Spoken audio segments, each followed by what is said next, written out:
से बोलिए लक्ष्मीपति विष्णु भगवान जी की जय। प्यारे भक्तों, आज है कार्तिक महीने की कृष्णा पक्ष की 12वां दिन और दिन है सोमवार।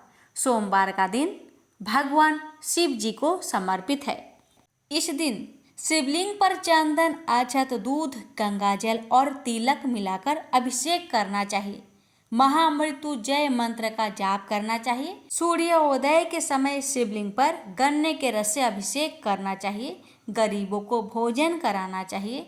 अपनी श्रद्धा के मुताबिक दान करना चाहिए।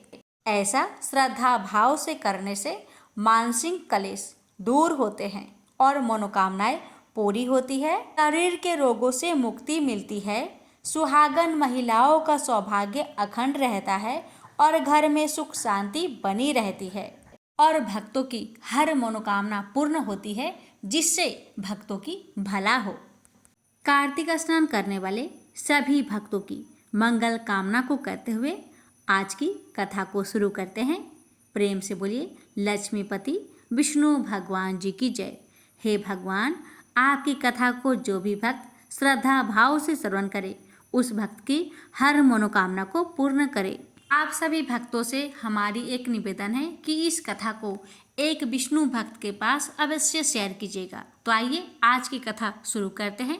पहले श्रवण करते हैं गणेश जी की कथा, फिर श्रवण करेंगे कार्तिक स्नान की कथा, महात्म की कथा।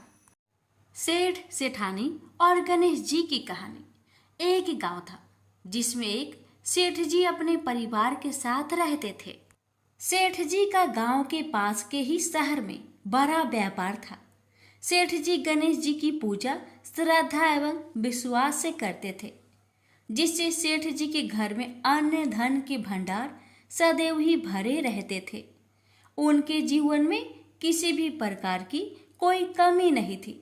नित्य प्रतिदिन नियम अनुसार रोज वो नदी पर नहाने जाते और आकर गणेश जी का पूजन करते, उन्हें भोग लगाते और फिर स्वयं भोजन करते थे। यह बात सेठानी जी को अच्छी नहीं लगती थी। वो धार्मिक नहीं थी और ईश्वर में इतना विश्वास नहीं रखती थी। एक बार सेठानी जी ने सोचा कि यह इतना गणेश जी को मानते हैं, गणेश जी की पूजा करते हैं, इससे होता क्या है? आज तो देखती हूँ वो कैसे गणेश जी की पूजा करते हैं। अगले दिन जब सेठ जी नदी पर नहाने जाते हैं तो सेठानी जी गणेश जी की मूर्ति को उठाकर मूर्ति को कपड़े से ढककर बगीचे में जमीन में दबा देती है। जब सेठ जी नदी पर से नहाकर घर आते हैं और देखते हैं कि गणेश जी की मूर्ति तो मंदिर में नहीं है, तो वो सेठानी से पूछते हैं, गणेश जी की मूर्ति मंदिर में नहीं है, कहाँ गई? तो सेठानी जी बोलती है, मुझे नहीं मालूम, मूर्ति को घर में बहुत ढूंढाते हैं। उस दिन क्योंकि वो गणेश जी को भोग नहीं लगा पाए, इसके लिए सेठ जी ने अन्न जल का भी त्याग कर दिया और गणेश जी से प्रार्थना करने लगे, हे प्रभु, लगता है आप मुझसे रुष्ट हो गए हो और कहीं चले गए हो। आप अपनी कृपा दृष्टि मुझ पर बरसाइए। ये प्रभु, मुझे दर्शन दीजिए। सेठ जी ने मन ही मन सोचा कि आपसे जब तक आप मुझे मिल नहीं जाते, मुझे दर्शन नहीं दे देते, तब तक मैं अन्न जल का त्याग करता हूँ। उस दिन पूरा निकल गया। रात्रि में सेठ जी की भक्ति से प्रसन्न होकर गणेश जी भगवान ने सपने में गणेश जी भगवान एक छोटे से चूहे के साथ खेल रहे होते हैं और चूहे को खाने को लड्डू देते हैं। चूहा लड्डू लेकर बगीचे में जाता है और जमीन को खोदता है और लड्डू वहीं डाल देता है। अचानक सेठ जी की नींद खुल जाती है।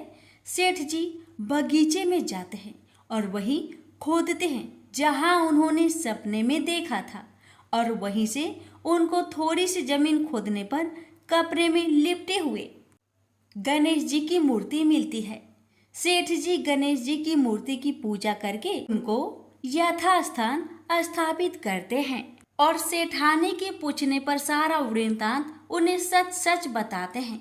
बात जानकर सेठानी जी को आश्चर्य होता है और सेठानी जी मन ही मन श्रद्धा एवं विश्वास से गणेश जी भगवान की भक्त बन जाती है और सेठ जी से कहती है कि मुझसे बड़ा भारी अपराध हो गया है।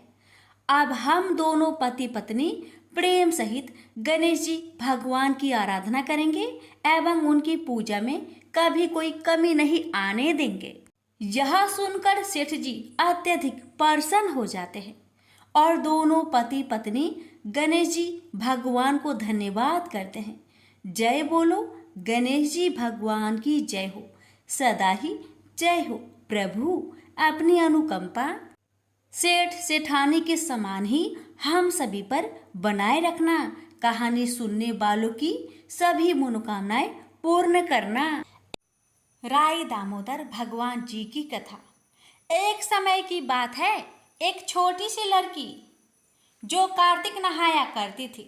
कार्तिक का महीना पूरा हुआ तो सब कहने लगे कि गंगा जी जाए या यमुना जी जाए या हरिद्वार होकर आए। एक स्त्री बोली कि मैं तो राय दामोदर भगवान को जिमाऊंगी। सब पूछने लगी कि वे कैसे होते हैं। स्त्री बोली कि मोर मुकुट, गले में बैजयंती माला और हाथ में पीताम्बर ऐसे होते हैं राय दामोदर भगवान। वह लड़की अपने घर आई, भगवान की रसोई बनाई, मंदिर में आई, बोली आओ मेरे भगवान आओ। जी मो मंदिर में भगवान नहीं मिले, मंदिर से शहर में गई, शहर से जंगल गई, जंगल से पहाड़ों पर चढ़ गई। भगवान को पुकारते सुबह से शाम हो गई। भगवान लड़की को पहाड़ पर चढ़ते देख बोले कि यह तो ऊपर से गिरकर मर जाएगी और मेरे सिर इसकी हत्या लगेगी। इसे दर्शन देने ही होंगे। भगवान ब्राह्मण का रूप धर कर आए और बोले चल बेटा, मैं तेरा भगवान हूँ, तू मुझे जिमा दे। लड़की बोली कि नहीं, तुम मेरे भगवान नहीं हो। अब भगवान ने लड़की के सामने अपना चतुर्भुजी रूप दिखाया। जब लड़की खुश हो गई और बोली कि हाँ मेरे भगवान। ब्राह्मण बोला कि तेरे भगवान कैसे हैं? उसने कहा मेरे भगवान तो मोर मुकुट वाले, गले में बैजयंती माला पहने हुए और हाथ में पीताम्बर लिए हुए हैं। ब्राह्मण बोला अच्छा ऐसे हैं तेरे भगवान? हाँ ऐसे हैं मेरे भगवान। अब भगवान ने लड़की के सामने अपना चतुर्भुजी रूप दिखाया। अब लड़की खुश हो गई और बोली कि हाँ तुम ही मेरे भगवान हो। अब आगे आगे वह छोटी लड़की भाग रही थी और पीछे भगवान आ रहे थे। भागते भागते संग की सहेलियों से बोली कि मेरे घर मेरे भगवान आए हैं। उनमें से किसी ने एक कहा कि देखो तो इसके भगवान कैसे हैं। जिनके भाग्य में भगवान के दर्शन लिखे थे उन्हें दर्शन हो गए। हे राय दामोदर भगवान, जैसे आपने लड़की को दर्शन दिए वैसे ही सभी को देना। शालिग्राम भगवान की कथा। एक कसाई भगवान शालिग्राम के भक्त था। उसका नाम सधना था। सधना बहुत ही ईमानदार व भोला था। वह हमेशा भगवान का नाम लेता रहता था और उनकी कीर्तन करता रहता था। यहाँ तक कि वो जब मांस काटता या बेचता तभी भगवान के नाम का गुणगान करता रहता था। ऐसे ही एक दिन कसाई सधना भगवान का नाम लेते हुए अपनी मस्ती में कहीं जा रहा था। तभी अचानक से उसे अपने पैरों में पत्थर का स्पर्श महसूस हुआ। जब उसने नीचे देखा तो वह एक काला पत्थर था। सधना कसाई ने वह पत्थर को यह सोच उठा लिया कि वह उसे अपने दुकान ले जाकर उससे मांस का वजन करेगा। अगले दिन से कसाई उस पत्थर से मांस तोलने लगा। जो भी आता वह उसी पत्थर से मांस तोल कर देता था। यह कोई मामूली पत्थर नहीं था। इसकी एक खास यह बात थी कि वह जितना भी वजन करना चाहता है वह काला पत्थर भी उतने ही वजन का हो जाता है। समय के साथ साथ उस काले पत्थर की लोकप्रियता धीरे धीरे पूरे गांव में फैलने लगी। जब भी सधना को मांस तोलना होता है वह पत्थर उतने ही वजन का हो जाता है। अगर सदना को 1 किलो मांस तोलना होता तो वह पत्थर 1 किलो का हो जाता, और यदि उसे आधा किलो तोलना होता तो आधा किलो का हो जाता था। इस असाधारण पत्थर को देखने के लिए दूर दूर से लोग आने लगे और सदना के दुकान पर भीड़ बढ़ने लगी। भीड़ बढ़ने की वजह से कसाई सदना की मांस की बिक्री भी बढ़ गई थी। फिर एक दिन धीरे धीरे ये बात एक ज्ञानी ब्राह्मण के पास पहुंची, लेकिन ब्राह्मण ऐसे जगह पर जाना तो नहीं चाहता था जहां पर मांस की बिक्री होती हो। लेकिन उस चमत्कारी और असाधारण पत्थर को देखने की जिज्ञासा ने उसको वहां तक लेकर चली गई। वहां पर पहुंचकर ब्राह्मण दूर से ही सदना कसाई को उस पत्थर से मांस तोलते हुए देख रहा था, और उसने देखा कि किस प्रकार से वह पत्थर आवश्यकता के अनुसार अपना वजन परिवर्तन कर लेता था। यह देखकर ब्राह्मण एकदम आश्चर्यचकित हुआ।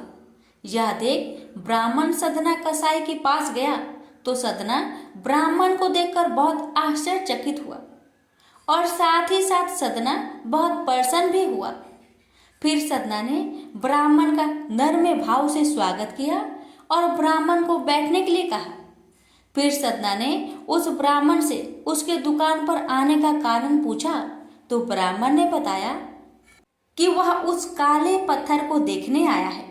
ब्राह्मण ने बताया कि वह कोई मामूली पत्थर नहीं है, वह भगवान शालिग्राम जी हैं।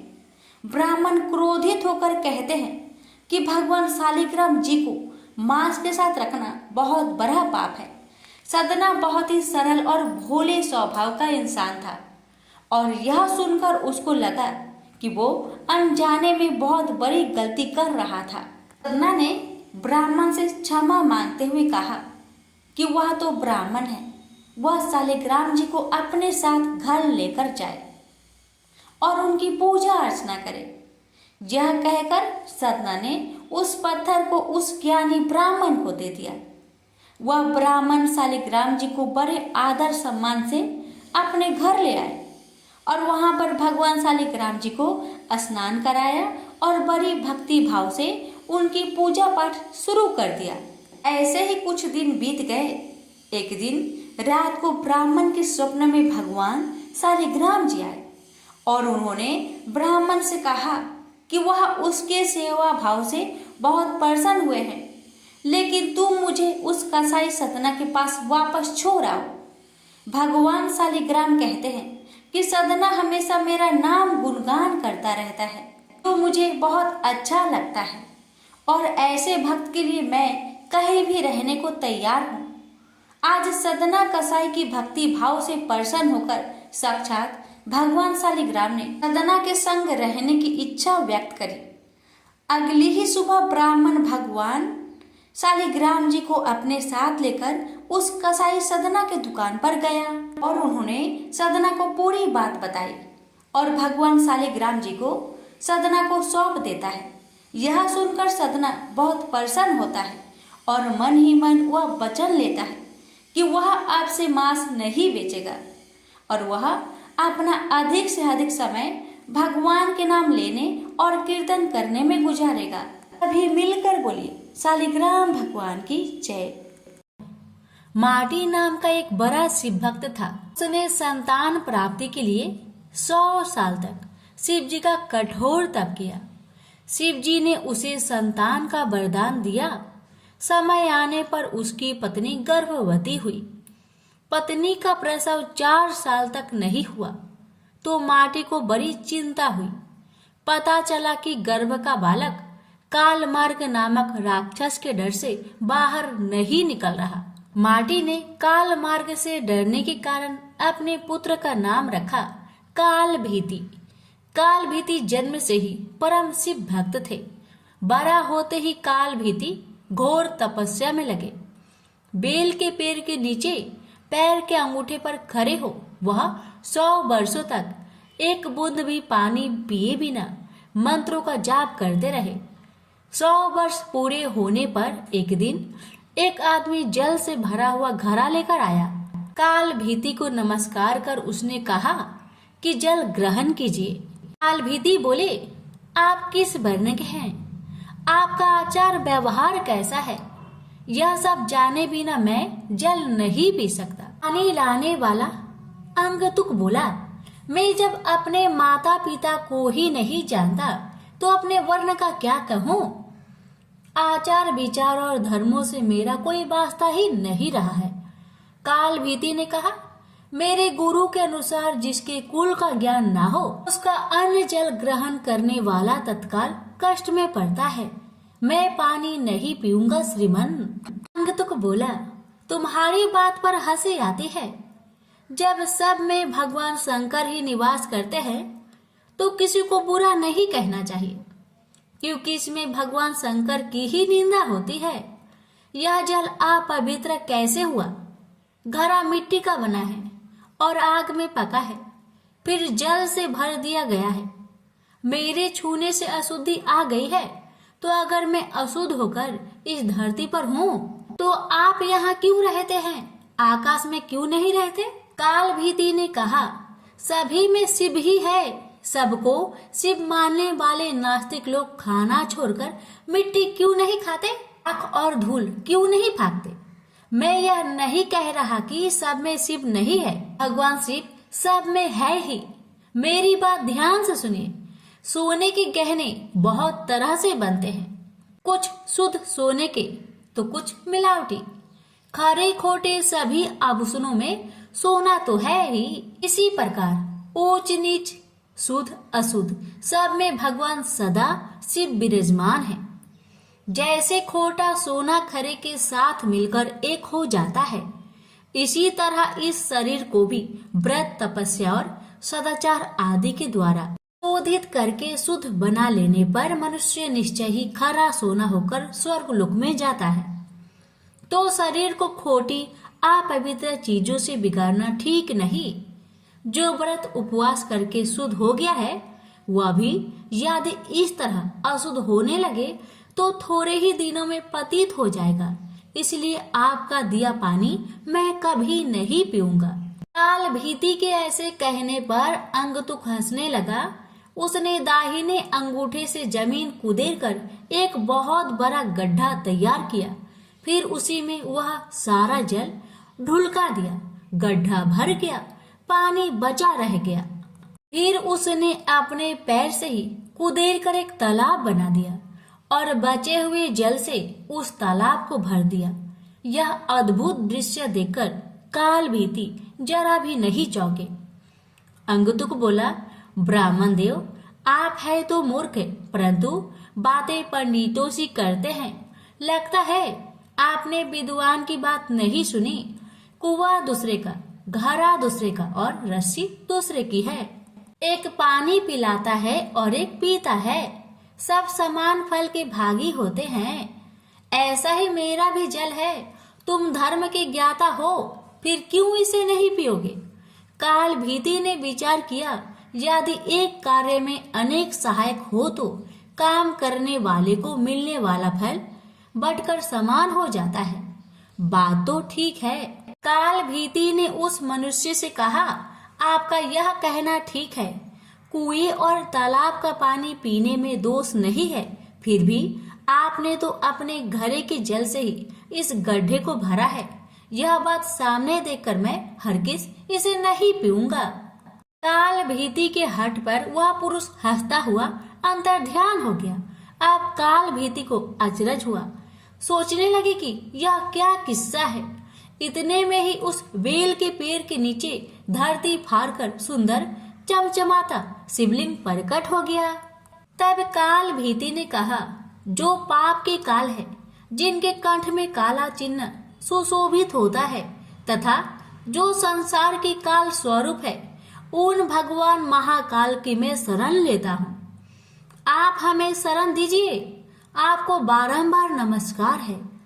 काल भीति की स्तुति पर महादेव उस लिंग से प्रकट हुए और कहा, ब्राह्मण, तुमने इस महातीर्थ में रहकर मेरी जो आराधना की है उससे मैं संतुष्ट हूँ।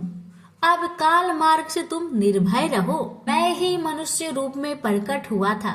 मैंने यह गड्ढा और तालाब सब तीर्थों के जल से भरा है। यह परम पवित्र जल तुम्हारे लिए ही लाया था। तुम मुझसे कोई मनोवांछित वर मांगो। काल भीति ने कहा, प्रभु यदि आप मुझ पर प्रसन्न हैं तो सदा यहाँ निवास करें। इस शिवलिंग पर जो भी दान पूजन किया जाए वह अच्छा ही हो। आपने काल से मुझे मुक्ति दिलाई है, इसलिए यह शिवलिंग महाकाल के नाम से प्रसिद्ध हो। भगवान बोले, जो कोई अक्षय तृतीया, शिवरात्रि, सावन मास, चतुर्दशी, अष्टमी, सोमवार तथा विशेष पर्व के दिन इस सरोवर में स्नान करके इस शिवलिंग की पूजा करेगा वह शिव को ही प्राप्त होगा। यहाँ किया हुआ जप, तप और रुद्र जप सब अच्छा ही होगा।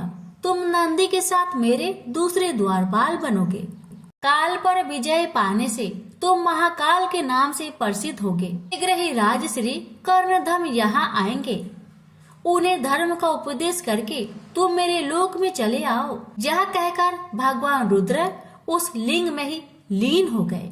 स्कंद पुराण की यह कथा श्रवण, पठन एवं मनन करने से आशुतोष महाकाल अत्यंत प्रसन्न होते हैं।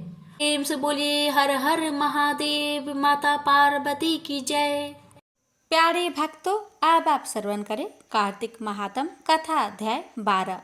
नारद जी ने कहा, जब जालंधर को अपनी खोज में आते देखकर इंद्र आदि देवता भय कंपित होकर वहां से भाग निकले, वह भागकर बैकुंठ में भगवान विष्णु के पास चले गए। फिर सब देवताओं ने अपनी रक्षा के लिए उनकी स्तुति की। देवताओं की उस दीन वाणी को सुनकर करुणा सागर भगवान विष्णु ने उनसे कहा, हे देवताओं, तुम भय को त्याग दो। युद्ध में मैं शीघ्र ही उस जलंधर को देखूंगा। ऐसा कहने के साथ ही भगवान गरुड़ पर जा बैठे। तब देवताओं सहित उन्हें युद्ध क्षेत्र की ओर प्रयाण करते देख समुद्र तनाया, लक्ष्मी के नेत्रों में जल भर आया और उन्होंने कहा, हे नाथ, यदि मैं सर्वदा आपकी प्रिय हूँ और भक्त हूँ तो मेरा भाई आप द्वारा युद्ध में कैसे मारा जाना चाहिए। पर भगवान विष्णु ने कहा, यदि तुम्हारी ऐसी ही प्रीति है तो मैं उसे अपने हाथ से नहीं मारूंगा, परंतु युद्ध में तो मैं जाऊंगा ही, क्योंकि देवताओं ने मेरी बड़ी स्तुति की है। ऐसा कहकर शंख, चक्र, गदा, पद्मधारी भगवान विष्णु गरुड़ पर चढ़े हुए शीघ्र ही युद्ध के उस स्थान पर जा पहुंचे जहां पर जलंधर विद्यमान था। विष्णु के तेज से कंपित देवता सिंहनाद करने लगे। फिर तो अरुण के अनुज गरुड़ के पंखों की प्रबल वायु से पीड़ित हो दैत्य इस प्रकार घूमने लगे जैसे आंधी से बादल आकाश में घूमते हैं। तब अपने वीर दैत्यों को पीड़ित होते देखकर जलंधर ने क्रोध होकर भगवान विष्णु को कठोर वचन कहकर उन पर पूरी ताकत से आक्रमण कर दिया। प्रेम से बोलिए लक्ष्मी नारायण की जय। यहीं पर कार्तिक मास कथा अध्याय 12 समाप्त हुआ। अब सुनेंगे 13वां अध्याय। दैत्यों के तीक्ष्ण प्रहारों से व्याकुल देवता इधर उधर भागने लगे। अब इंद्र आदि को इस प्रकार भयभीत देखकर गरुड़ पर चढ़े भगवान विष्णु युद्ध में आगे बढ़े। उन्होंने अपना सारंग नामक धनुष उठाकर बड़े जोर से टंकार किया। इससे त्रिलोक गूंज उठा। पल मात्र में ही भगवान विष्णु ने हजारों दैत्यों के सिर काट गिराए। यह देखकर जलंधर के क्रोध की सीमा न रही। फिर तो भगवान विष्णु और जलंधर में महान संग्राम हुआ। बाणों से आकाश भर गया। लोग आश्चर्य करने लगे। भगवान विष्णु ने अपने बाणों के वेग से उस दैत्य की ध्वजा, रथ और धनुष बाण काट डाले तथा एक बाण से उसकी छाती पर प्रहार किया। इससे व्यथित हो उसने अपनी प्रचंड गदा उठाकर गरुड़ के मस्तक पर दे मारी। गरुड़ पृथ्वी पर गिर पड़ा। साथ ही क्रोध से उस दैत्य ने अपने होठ काटे और भगवान विष्णु की छाती में भी तीक्ष्ण बाण मारा। इसके उत्तर में भी भगवान विष्णु ने उसकी गदा काट दी और अपने सारंग धनुष पर बाण चढ़ाकर उसको बेधना आरंभ किया। जलंधर भी उन पर अपने पैने बाण बरसाने लगा।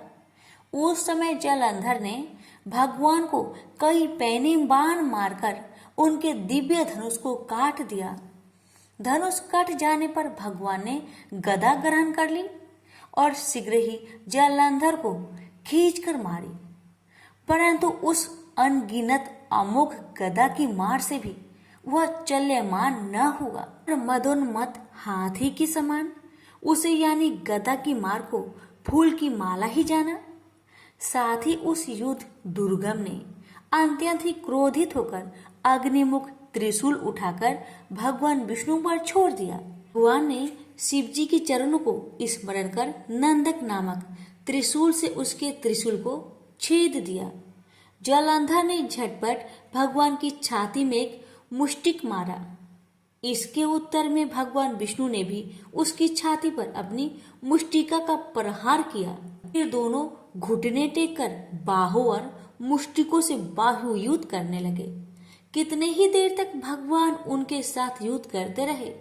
जब वे कुछ श्रमित हो गए तब सर्वश्रेष्ठ मायावी से भगवान ने उस दैत्य से मेघ बानी में बोले, हे रण दुर्गम दैत्य श्रेष्ठ, तू धन्य है तो इस महायुद्ध में बड़े बड़े आयुधों से भी भयभीत न हुआ। इस युद्ध से मैं बड़ा प्रसन्न हूँ।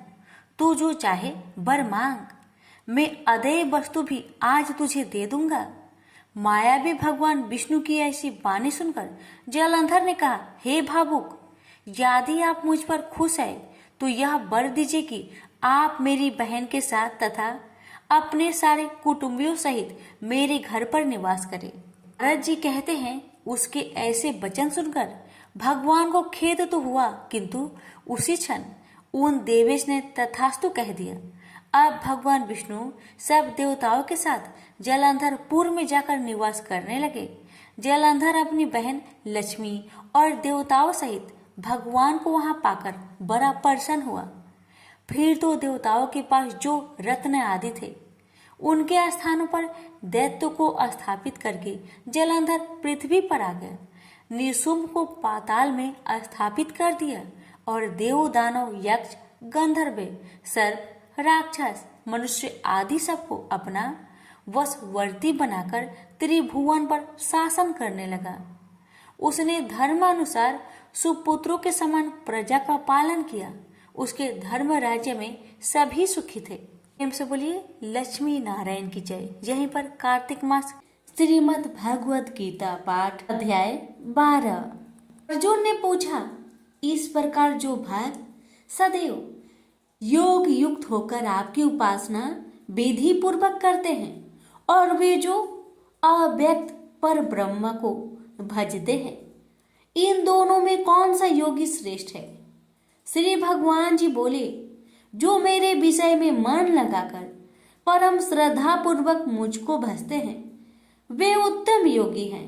मैं यह मानता हूँ, परंतु जो इंद्रियों को संयम करके सर्वत्र सम दृष्टि रखने वाला सब प्राणियों के हित में लगे हुए कथनीय अव्यक्त सर्वव्यापी अचिंतनीय निर्विकार अचल ध्रुव अक्षर का भजन करते हैं वे भी मुझे प्राप्त होते हैं। अव्यक्त में मैं जिनका चित्त आसक्त है वह कष्ट अधिक पाते हैं, क्योंकि अव्यक्त गति के प्राणी कष्ट पाते हैं। हे पार्थ, जो प्राणी अपने सब कर्मों को अर्पण करके मेरी शरण में आकर अनन्य भक्ति से मेरा ध्यान करते हैं और पूजते हैं, उन शरण में आए हुए भक्तों को मैं थोड़े समय में ही मृत्यु संचार से उद्धार कर देता हूँ। मुझ में ही मन रखो, मुझ में ही बुद्धि रखो, तब तुम मुझ में ही निवास करोगे, इसमें कुछ संदेह नहीं। हे धनंजय, यदि इस प्रकार तुम मुझसे अपने चित्त को रखने में समर्थ ना हो तो योग अभ्यास द्वारा हमारे पाने के लिए बार बार यत्न करो। यदि अभ्यास भी ना हो सके तो मेरे उद्देश्य से व्रत आदि ही करो।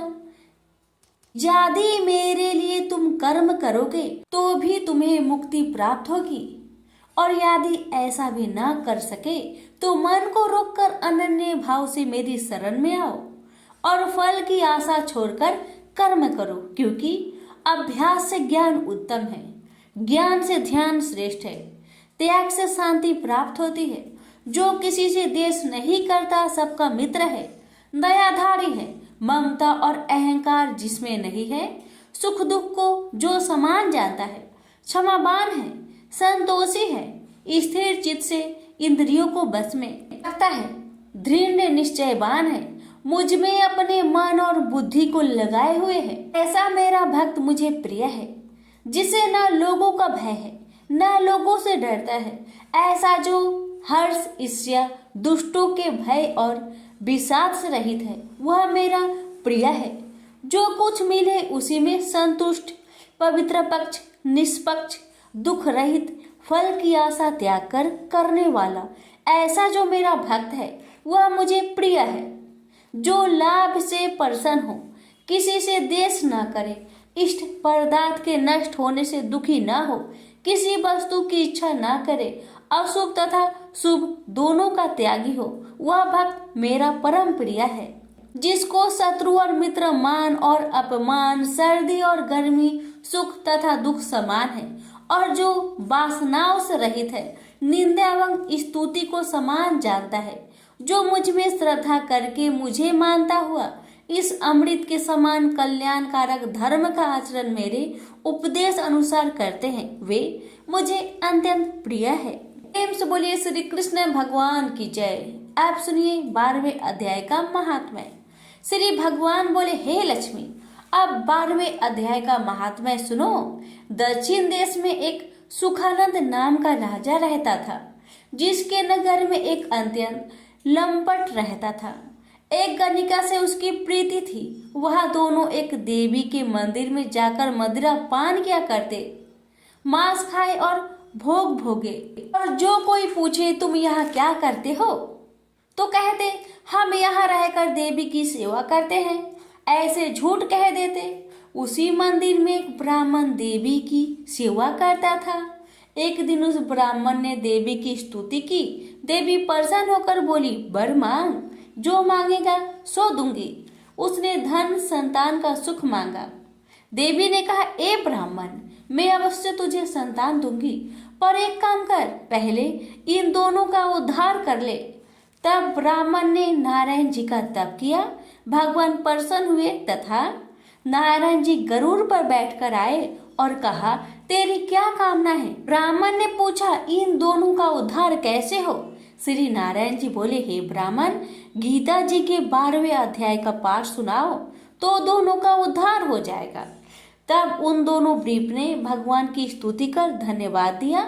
फिर ब्रीप ने उस गणिका और लंपट को बैठाकर गीता के 12वें अध्याय का पाठ सुनाया। सुनते ही उन दोनों की देही छूटी और देवदेही पाकर बैकुंठ को गए। प्रेम से बोलिए लक्ष्मी नारायण की जय। हर व्रत के कथा के साथ पढ़ी और सुनी जाने वाली लपसी तपसी की कहानी। एक लपसी था, एक तपसी था। तपसी हमेशा भगवान की तपस्या में लीन रहता था। लपसी रोजाना 1.25 सेर की लपसी बनाकर भगवान का भोग लगाकर जीम लेता था। एक दिन दोनों लड़ने लगे।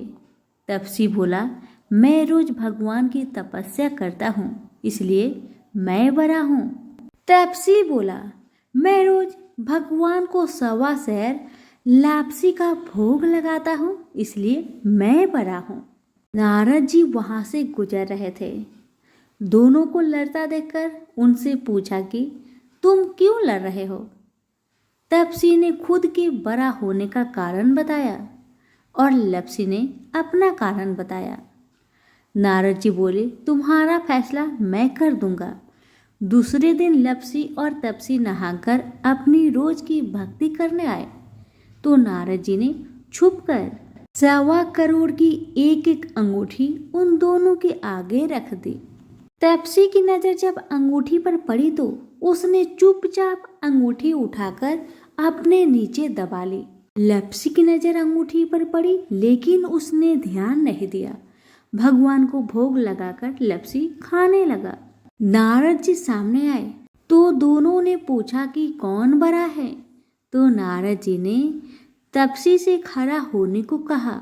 वो खड़ा हुआ तो उसके नीचे दबी अंगूठी दिखाई पड़ी। नारद जी ने तपसी से कहा, तपस्या करने के बाद भी तुम्हारी चोरी करने की आदत नहीं गई, इसलिए लपसी पड़ा है और तुम्हें तुम्हारी तपस्या का कोई फल भी नहीं मिलेगा। तपसी शर्मिंदा होकर माफी मांगने लगा। उसने नारद जी से पूछा, मुझे मेरी तपस्या का फल कैसे मिलेगा? नारद जी ने कहा, यदि कोई गाय और कुत्ते की रोटी नहीं बनाएगा तो फल तुम्हें मिलेगा। यदि कोई ब्राह्मण को भोजन करवाकर दक्षिणा नहीं देगा तो फल तुम्हें मिलेगा। यदि कोई साड़ी के साथ ब्लाउज नहीं देगा तो फल तुझे मिलेगा। यदि कोई दिए से दिया जलाएगा तो फल तुझे मिलेगा। यदि कोई सारी कहानी सुने लेकिन तुम्हारी कहानी नहीं सुने तो फल तुझे मिलेगा। उसी दिन से हर व्रत कथा कहानी के साथ लपसी तपसी की कहानी भी सुनी और कही जाती है। तो प्रेम से बोलिए विष्णु भगवान की जय। धन्यवाद।